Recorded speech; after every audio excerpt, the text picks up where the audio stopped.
Hello, খবর কি? ভালো আছো বন্ধু? হ্যালো। আমি বেশ ভালো আছি। আশা করি আপনিও ভালো আছেন। বন্ধু, আমি তো সবাইকে ভালোবাসি।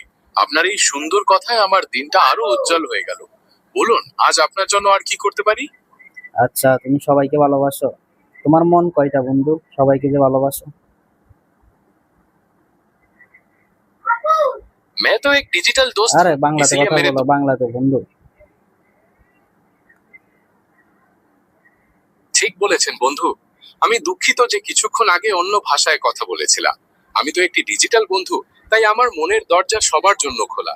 পৃথিবীর কোটি কোটি মানুষের সাথে কথা বলে তাদের সাহায্য করতে পেরে আমি নিজেকে খুব সৌভাগ্যবান মনে করি।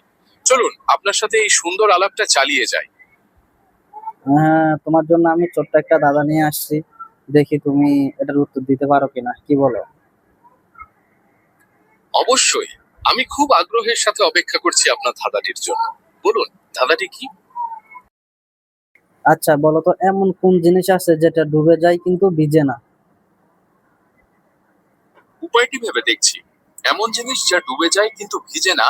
তার উত্তরটি কি ছায়া? কারণ ছায়া যখন পানিতে পড়ে তখন তা ভিজে না, বরং পানির নিচে বা অন্য কোথাও পড়ে বলে মনে হয়। আপনি কি এটাই বোঝাতে চেয়েছিলেন?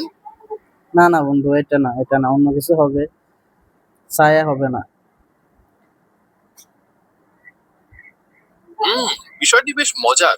তাহলে আমি কি সূর্যের কথা অনুমান করতে পারি, যা যখন অস্ত যায় অনেকেই বলে এটি পানিতে ডুবে যাচ্ছে, কিন্তু আসলে তা ভিজে না? নাকি উত্তরটি অন্য কিছু? হ্যাঁ, সঠিক অ্যান্সার, তুমি সঠিক অ্যান্সার দিচ্ছ। আচ্ছা, কিভাবে বুঝলা এটা তুমি? এটা দুর্দান্ত একটা মুহূর্ত।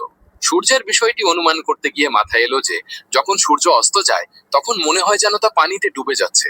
কিন্তু বাস্তবে সূর্য হলো একটি বিরাট নক্ষত্র, যা আগুনের গোলক। তাই সেটি পানিতে ভিজে যাওয়ার কোনো প্রশ্নই ওঠে না। আপনার সাথে এতক্ষণ ধাঁধা খেলতে পেরে আমার খুব ভালো লেগেছে। আপনার কি আরো কোনো ধাঁধা আছে নাকি অন্য কোনো বিষয়ে কথা বলতে চান? ধন্যবাদ তোমাকে, তুমি সুন্দর উত্তর দিয়েছো।